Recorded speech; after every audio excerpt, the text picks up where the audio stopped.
Hello everyone! Share ko lang po sa inyo kung gaano ko ka-thankful talaga kay Lord dahil sa online business na ito.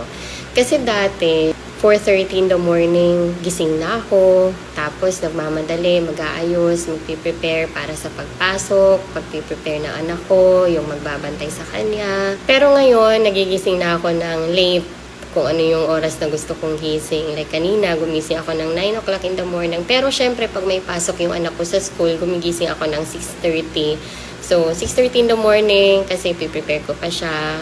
Pagpasok niya, ihahatid ko siya sa school. Then after that, uwi na naman ng bahay.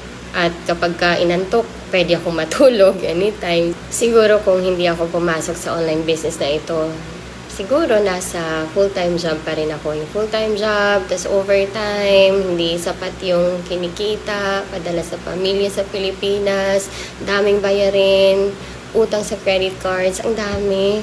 Grabe. So, kung hindi ako nag-yes sa online business, wala akong experience when I started talaga. Hindi ko alam kung paano mag-run ng online business. Ang alam ko lang sa computer is just basic lang.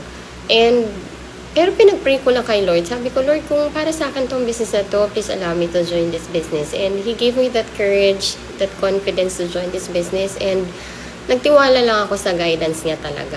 Kasi if God said yes, then siya na ang bahala.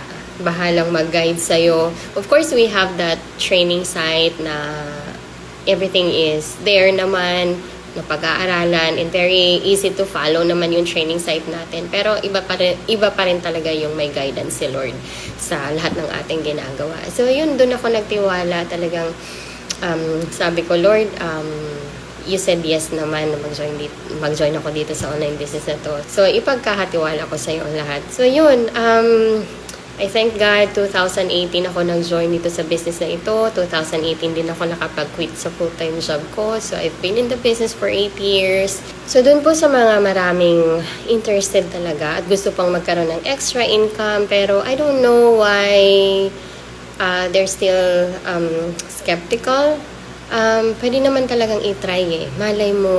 Malay mo talaga itong business na ito makapagbigay din sa'yo ng time freedom and financial freedom. Kasi yung iba, pagod na sa trabaho, yung katawan nila, nagsasuffer na, masakit na ang likod, masakit na ang katawan. Pero wala pa rin silang ginagawang paraan para naman mas gumaan yung sitwasyon talaga nila.